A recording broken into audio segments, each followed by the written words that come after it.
Hello students, प्यारे बच्चों। आज हम चैप्टर नंबर 5 गुणोत्तर श्रेणी शुरू करने वाले हैं।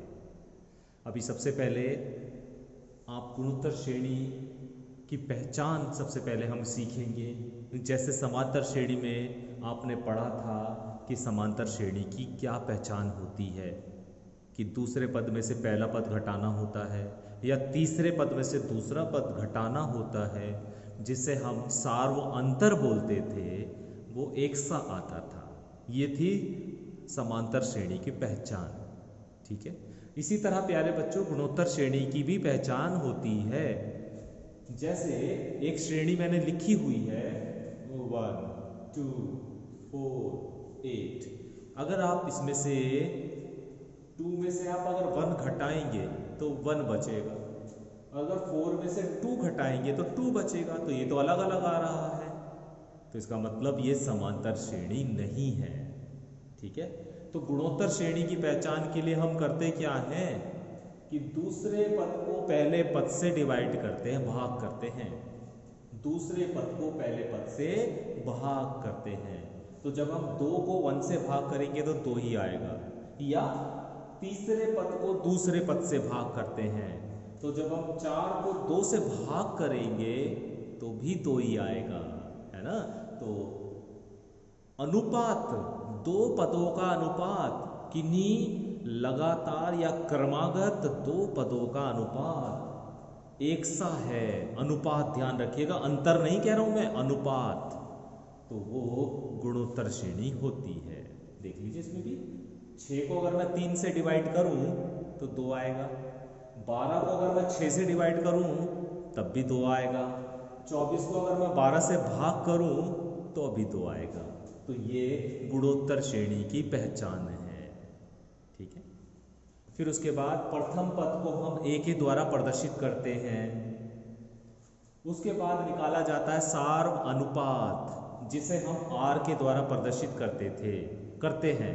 क्योंकि जब हम सार्व अंतर निकाल रहे थे तो उसे हम डी से प्रदर्शित करते थे, लेकिन यहाँ पर निकाल रहे हैं हम सार्व अनुपात, जिसे आर के द्वारा प्रदर्शित करते हैं। और आर बराबर होता है दूसरा पद बटे पहला पद, दूसरा पद बटे पहला पद। यानी दूसरे पद को पहले पद से भाग करने पर आपको सार्व अनुपात मिल जाता है। इसी प्रकार प्यारे बच्चों, गुणोत्तर श्रेणी का जो रूप होता है इस रूप का होता है। पहला पद ए, दूसरा पद होता है इसका ए आर। पद दूसरा है लेकिन आर की घात 1 है, ये ध्यान रखिएगा। अगर दूसरा पद है तो वहां पर आर की घात 1 कम होगी, तीसरा पद है तो आर की घात 3 से 1 कम होगी, तो ए आर स्क्वायर हो जाएगा। अगर चौथा पद है तो आर की घात 4 से 1 कम हो जाएगी, अर्थात ए आर की पावर क्यूब हो जाएगा। ठीक है। तो ये गुणोत्तर श्रेणी का रूप होता है। अभी गुणोत्तर श्रेणी का nवां पद निकालना। गुणोत्तर श्रेणी का nवां पद हमें ज्ञात करना है। तो ये बराबर होता है ए एन बराबर ए आर की पावर n माइनस 1। अभी बताया ना मैंने आपको, दूसरा पद है तो आर की पावर में से 1 कम कर दो, 2 में से 1 कम कर दो। तीसरा पद है तो 3 में से 1 कम कर दो, आर की पावर, आर की जो घात है 3 में से 1 कम कर दो। चौथा पद है तो आर की घात करने के लिए 4 में से 1 कम कर दो चौथे पद के लिए। पांचवा पद है तो आर की घात 5 से 1 कम, यानी 4 आ जाएगी। इसी तरह अगर nवां पद है तो आर की घात n में से 1 कम कर दो, तो आर की घात n में से 1 कम कर दिया, तो nवां पद होता है ए एन बराबर ए आर की पावर n माइनस 1। ठीक है। एक क्वेश्चन देख लेते हैं इसके आधार पर। क्वेश्चन ये दिया गया है कि आपको एक श्रेणी दी गई है 2 6 18 का 8वां पद ज्ञात करना है। इस श्रेणी का हमें 8वां पद ज्ञात करना है, तो हमें ए 8 निकालना है। n की जगह 8 रख दिया, n की जगह 8, तो ए 8 इक्वल टू ए आर की पावर 8 माइनस 1। 8वां पद है तो आर की घात को 8 में से 1 कम कर दो, आर की घात 8 माइनस 1। A8 वाला। A की वैल्यू 2 है, देखो प्रथम पद कितना है 2 है। और सार्वनुपात कैसे निकालते हैं, दूसरे पद को पहले पद से भाग करने पर, जिसे हम R से प्रदर्शित करते हैं, तो दूसरे पद को हमने पहले पद से भाग कर दिया, तो सार अनुपात आ गया आपका 3। अभी यहां पर A की वैल्यू रख दी और यहां पर R की वैल्यू रख दी, तो आ गया 2 गुणा 3 की घात 7, 3 की घात 7 कीजिए तो ये आ गया 2187। इन दोनों की मल्टीप्लाई कीजिए तो आ गया 4374। तो इस तरह प्यारे बच्चों श्रेणी का कोई सा भी पद आप ज्ञात कर सकते हैं nवें पद की सहायता से। क्वेश्चन नंबर 1 देखिए, एक्सरसाइज 5.1 है, उसका क्वेश्चन नंबर 1 है। और क्वेश्चन नंबर 1 ये दिया गया है कि एक श्रेणी आपको दी गई है 1 3 9 इस तरह एक श्रेणी दी गई है आपको, और हमें सार्वनुपात अर्थात R का मान, पांचवा पद यानी A5 और nवें पद का मान ज्ञात करना है, AN का मान ज्ञात करना है। ठीक है, तो सबसे पहले A तो पता कर लीजिए, पहला पद क्या है आपका 1 है, तो पहला पद यानी A की वैल्यू तो हो गई 1। R कैसे निकाला जाता है, दूसरे पद को पहले पद से भाग कर, तो 3/A, तो R की वैल्यू कितनी आ गई 3 आ गई। पांचवा पद निकालिए, देखो सार्वनुपात निकालने के लिए कहा था ना, तो ये आ गया, देखो सार्वनुपात तो ये आ गया R की वैल्यू। तो अभी पांचवा पद निकालना है, यानी A5 की वैल्यू निकालनी है, और पांचवा पद क्या होता है R की घात में 5 में से 1 घटा दो, तो A R की पावर 4 ही तो बचेगा, तो पांचवा पद हो गया A R की पावर 4। A की जगह 1, R की जगह 3 रख दो और उसकी घात 4, 3 की घात 4 करोगे तो वो आ जाएगा 81। तो पांचवा पद हमारे पास आ गया श्रेणी का 81।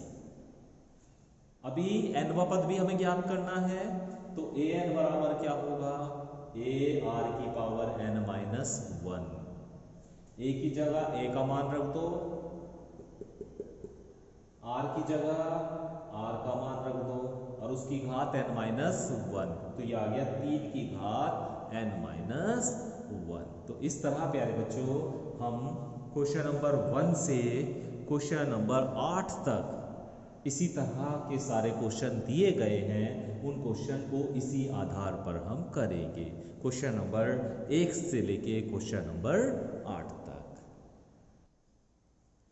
क्वेश्चन नंबर 3 देखिए प्यारे बच्चों, और क्वेश्चन नंबर 3 ये दिया गया है कि एक श्रेणी दी गई है आपको 5 2 सही 1/2, अर्थात 5/2 भी कह सकते हो इसे, 1 सही 1/4, या इसे कितना कह सकते हो 5/4 भी कह सकते हो। इस तरह की एक श्रेणी दी गई है और निकालना वही है आपको सार्वनुपात, पांचवा पद और nवा पद, यही आपको ज्ञात करना है। तो देखिए किस तरह से, A की वैल्यू तो 5 हो गई, यानी पहला पद तो 5 आ गया आपका। R की वैल्यू कैसे निकालनी होती है, दूसरे पद को पहले पद से भाग करना होता है, अर्थात 2 सही 1/2 को 5 से भाग कर दिया। 2 सही 1/2 का मतलब 5/2 हो गया प्यारे बच्चों, भाई देखो 2 दूनी 4 और 1 5/2 हो गया, तो नीचे वाला जो 2 है वो नीचे आ जाता है, तो ऊपर 5/2 है ना, देखो ये 5/2 आया ना इसे हल करके, तो ये 5 तो परे रह जाएगा, नीचे वाला 2 है ये नीचे वाले 5 के साथ आ जाएगा, 5 से 5 कैंसिल हो जाएगा, तो ये वैल्यू आ गई 1/2। तो R की वैल्यू आ गई 1/2, अर्थात सार्वनुपात आ गया आपका 1/2। उसके बाद पांचवा पद निकालना है, और हम जानते हैं पांचवा पद बराबर होता है A R की पावर 4। A की जगह 5 रख दीजिए और R की जगह 1/2 रख दीजिए और उसकी पावर 4 कर लीजिए, तो 1/2 की घात जब 4 करोगे तो 1/16 आ जाएगा, और इन दोनों की जब आप गुणा करोगे तो ये 5/16 आ जाएगा। अभी हमें nवा पद निकालना है, फॉर्मूला है AN बराबर A R की पावर n-1। A की जगह 5 रख दीजिए, R की जगह 1/2 रख दीजिए, n-1 ऐसी के ऐसी, तो यही इसका सॉल्यूशन हो जाएगा। तो इस तरह प्यारे बच्चों हमने R की वैल्यू निकाल ली, पांचवा पद निकाल लिया और nवा पद निकाल लिया। तो मैंने जैसे बताया आपको क्वेश्चन नंबर 1 से क्वेश्चन नंबर 8 तक इसी प्रकार के सभी क्वेश्चन आपको दिए गए हैं। तो एक आध क्वेश्चन और करा देता हूं मैं इसमें से, बाकी क्वेश्चन जो बचे हुए होंगे उस पर आप खुद प्रैक्टिस करेंगे और इसी तरह उसे सॉल्व करने की कोशिश करेंगे।